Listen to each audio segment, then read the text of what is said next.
सबसे बढ़कर कौन? अंग देश के एक गांव में एक धनी ब्राह्मण रहता था। उसके 3 पुत्र थे।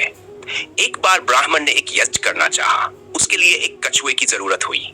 उसने तीनों भाइयों को कछुआ लाने को कहा। वे तीनों समुद्र पर पहुंचे। वहां उन्हें एक कछुआ मिल गया। बड़े ने कहा, मैं भोजन चंग हूं, इसलिए कछुए को नहीं छूऊंगा। मझला बोला, मैं नारी चंग हूं, मैं नहीं ले जाऊंगा। सबसे छोटा बोला, मैं शयाचंग हूं, सो मैं नहीं ले जाऊंगा। वे तीनों इस बहस में पड़ गए कि उनमें कौन बढ़कर है। जब वे आपस में इसका फैसला न कर सके तो राजा के पास पहुंचे। राजा ने कहा, आप लोग रुके, मैं तीनों की अलग अलग जांच करूंगा। इसके बाद राजा ने बढ़िया भोजन तैयार कराया और तीनों खाने बैठे। सबसे बड़े ने कहा, मैं खाना नहीं खाऊंगा, इसमें मुर्दे की गंध आती है। वह उठकर चला गया। राजा ने पता लगाया तो मालूम हुआ कि वह भोजन श्मशान के पास के खेत का बना था। राजा ने कहा, तुम सचमुच भोजन चंग हो, तुम्हें भोजन की पहचान है।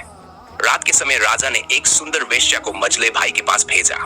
ज्यों ही वह वहां पहुंची कि मजले भाई ने कहा, इसे हटाओ यहां से, इसके शरीर से बकरी के दूध की गंध आती है।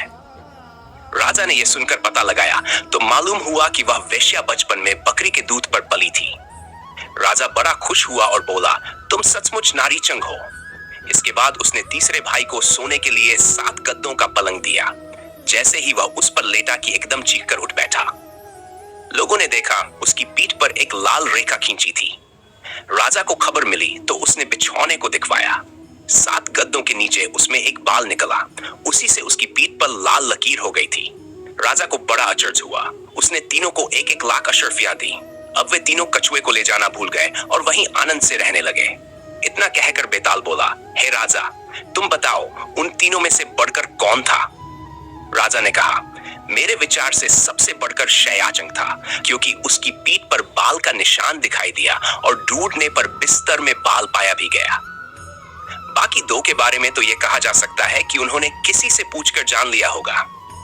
इतना सुनते ही बेताल फिर पेड़ पर जा लटका। राजा लौटकर वहां गया और उसे लेकर लौटा तो उसने ये कहानी कही।